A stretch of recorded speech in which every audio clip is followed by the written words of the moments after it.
ओम शांति। मेरा नाम बीके मनीषा है। मैं महाराष्ट्र से हूँ।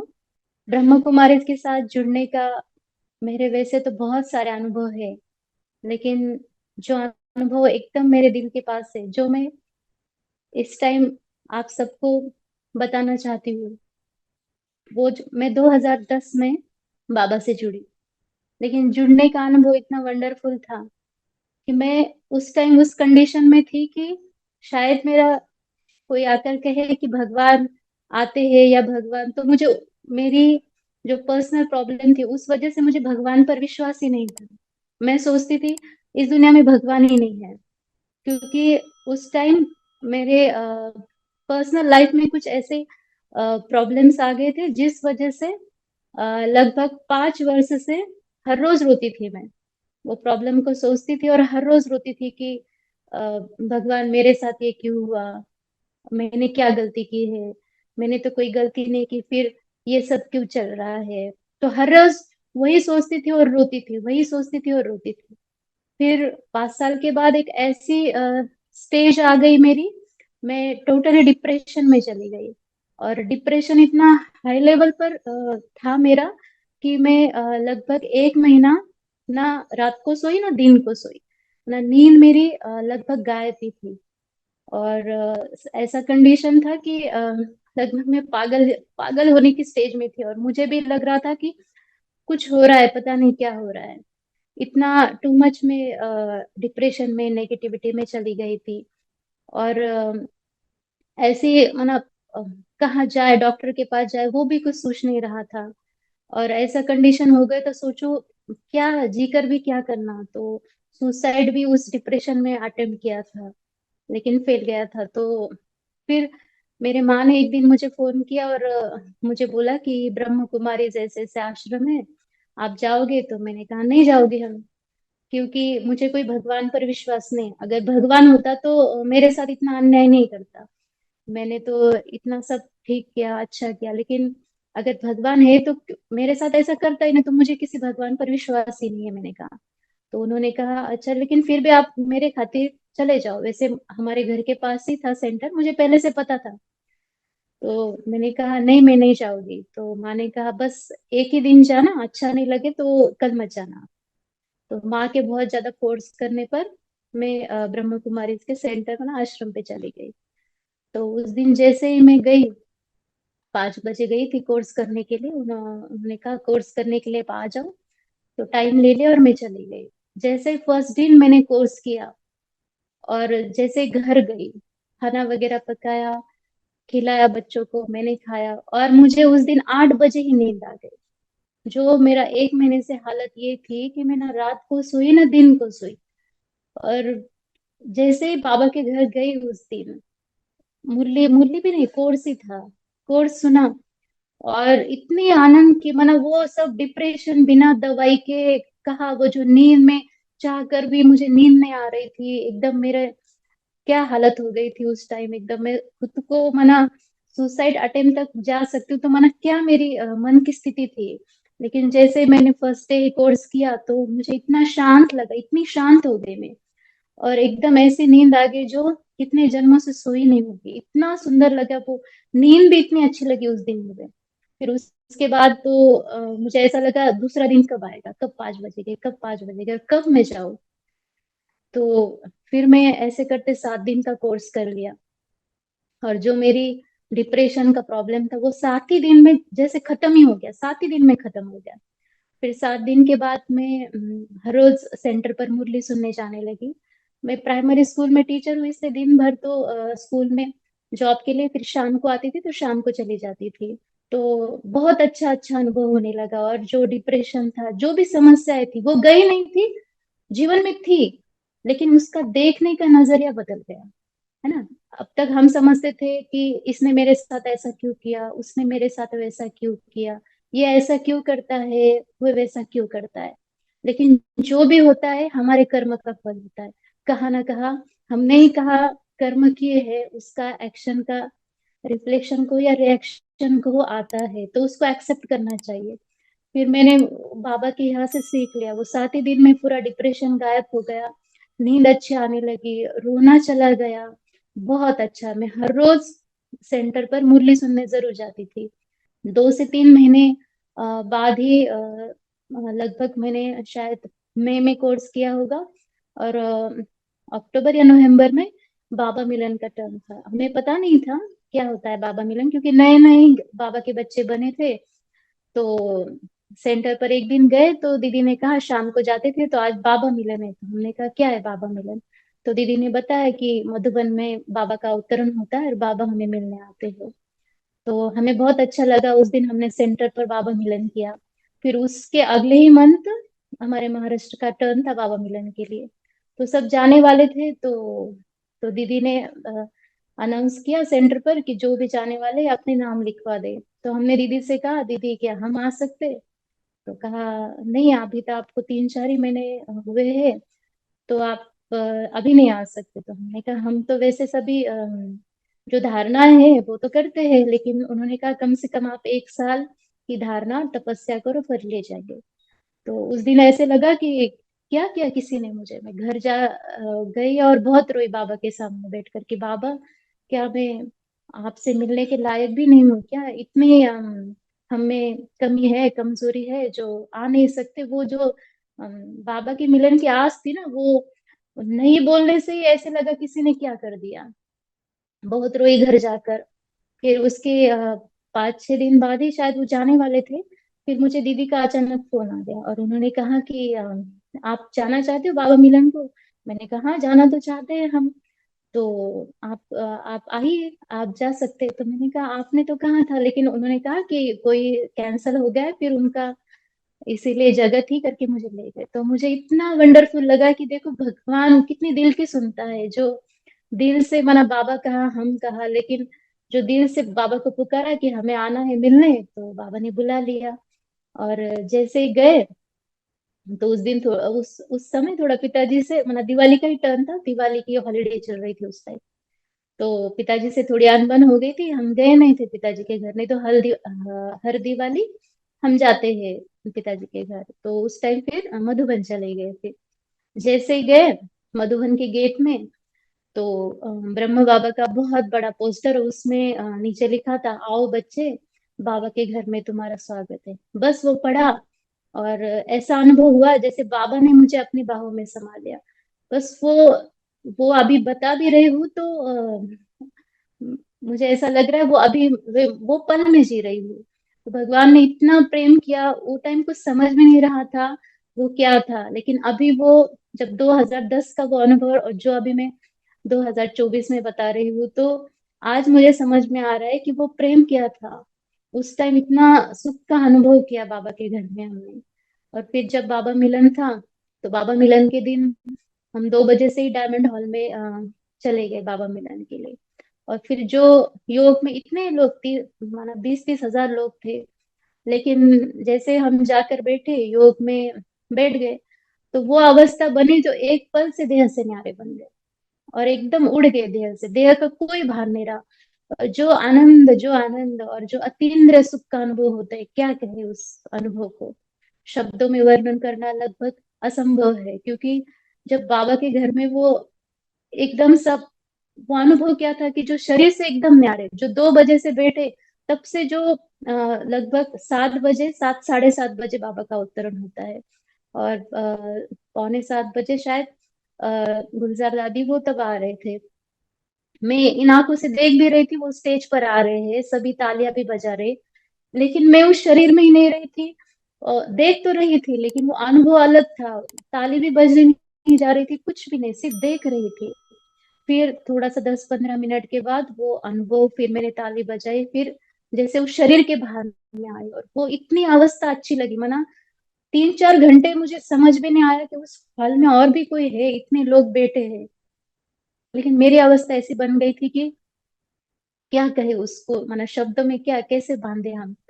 तो एकदम अत्यंत सुख का जो अनुभव कहते हैं ना, वो मैंने पहले ही कर, मतलब फर्स्ट टाइम ही जब बाबा मिलन को गई तभी किया मैंने।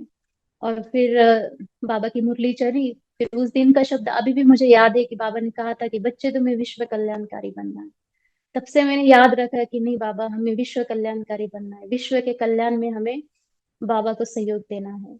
और फिर दूसरे दिन जैसे अमृत वेले उठे, तपस्या धाम गए हम, तो जैसे बैठ गए तो ऊपर से बाबा ने खींच लिया, ऐसे खींच लिया तो वो एक अनुभूति ऐसी थी कि बस अब यही जीवन है। यहाँ से कोई ना तो हमें उठाए ना तो कुछ है। लेकिन जैसे तो उठा देते थे, लेकिन बाद में बहुत, लगभग साल भर हर रोज घर आने के बाद भी मैंने हर रोज वो अनुभव किया बाबा से मिलन का। और इतनी प्रेम की बातें, इतनी अ, अनुभव, वो रोज हर रोज जो मधुबन में अनुभव हुआ वो मैं हर रोज घर पे भी करती थी। कभी धारणा मिस नहीं की, कभी मुरली मिस नहीं की।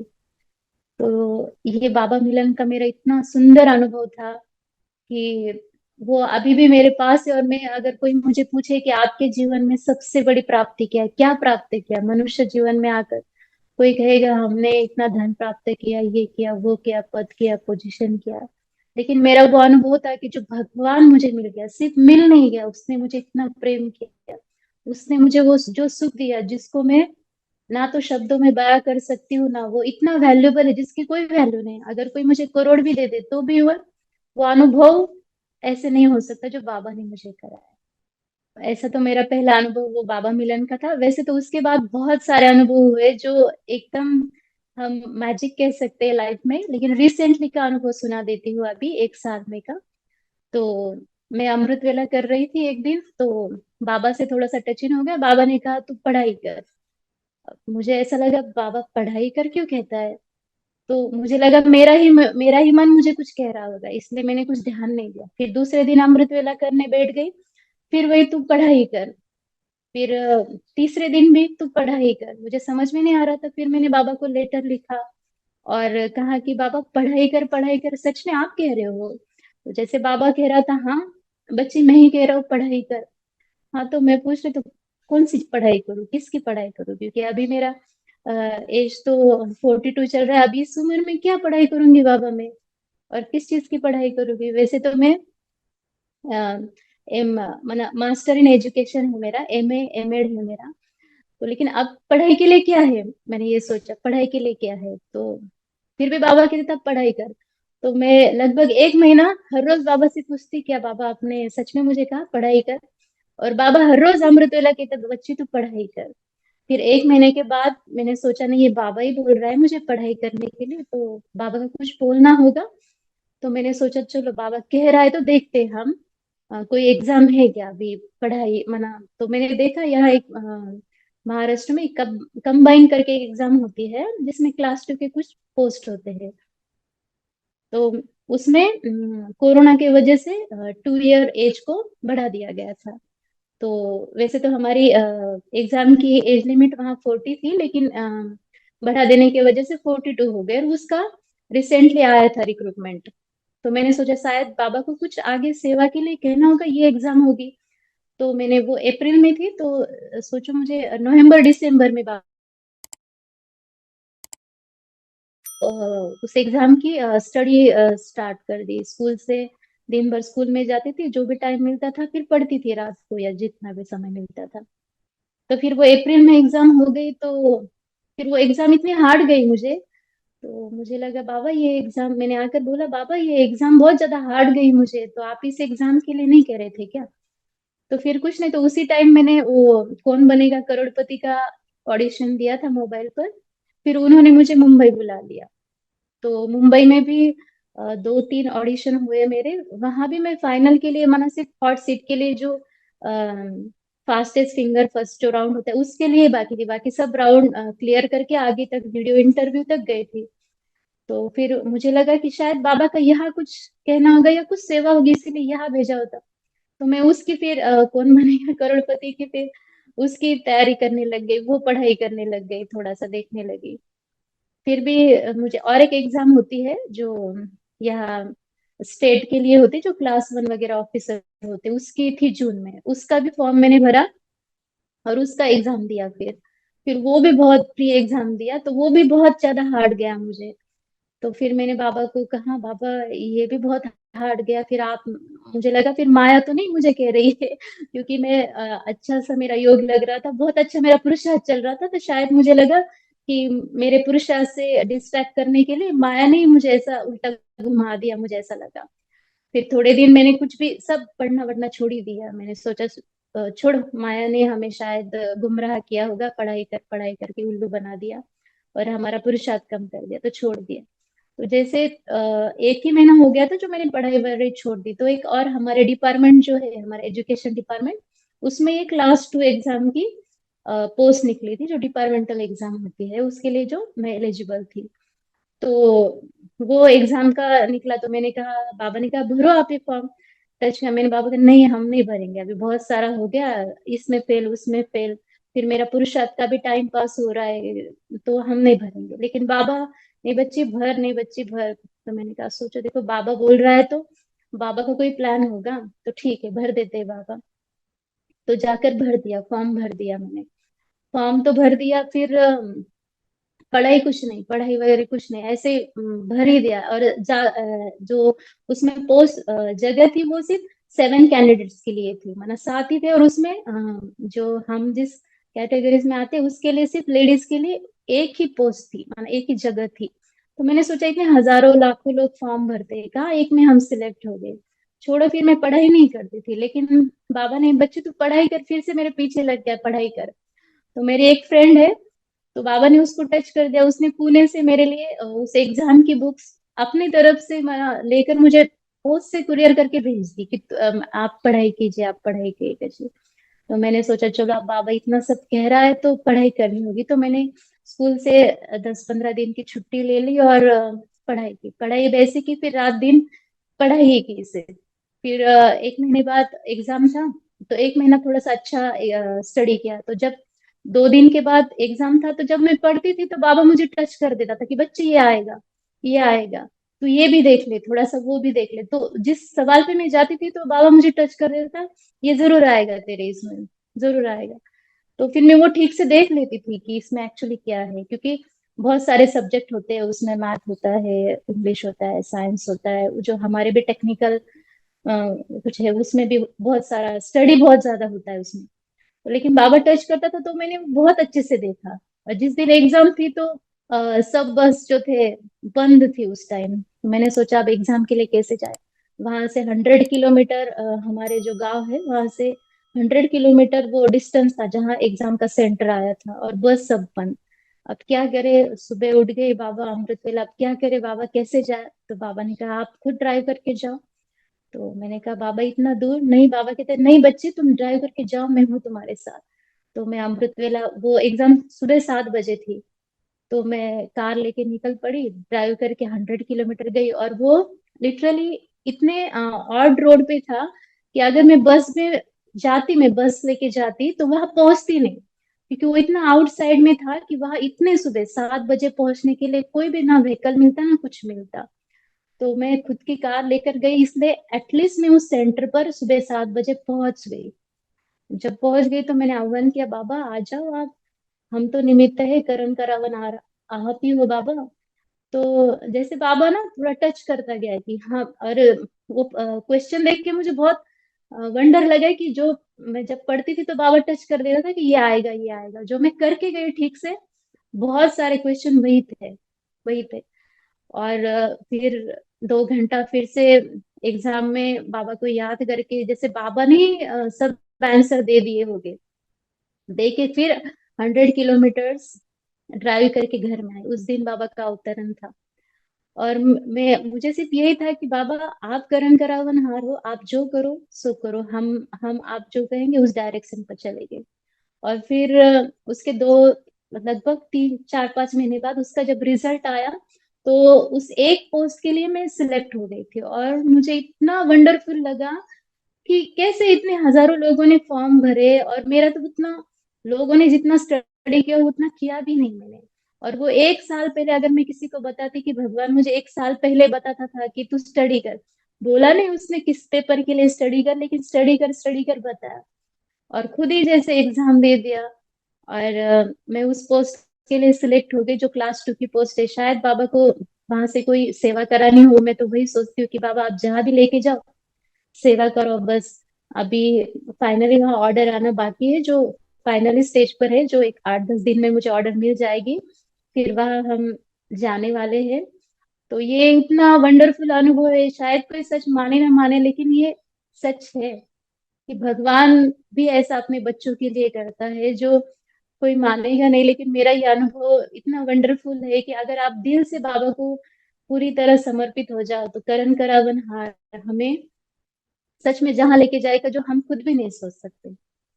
और एक छोटी सी बात शेयर करना चाहती हूँ कि मैंने एक अपना एक ऑनलाइन ऐसे ग्रुप है जिसमें सब महिलाएं हैं जो उनका कुछ ना कुछ प्रॉब्लम चल रहा था। तो ऐसे लगभग 50 से 60 लेडीज होगी जो अभी बाबा के बच्चे बन गए, जो हम ऑनलाइन सेवा मुरली वगैरह सेवा लेते हैं। तो फर्स्ट उनमें से भी बहुत जनों का अनुभव जो मेरे जैसे ही कुछ प्रॉब्लम में थी, लेकिन अभी बाबा के ज्ञान से उनमें से बहुत सब के सब डिप्रेशन से बाहर है, उनके कुछ प्रॉब्लम है उनसे बाहर है, और हर रोज हम ऑनलाइन मुरली सुनते हैं, ऑनलाइन मुरली की सेवा करते हैं।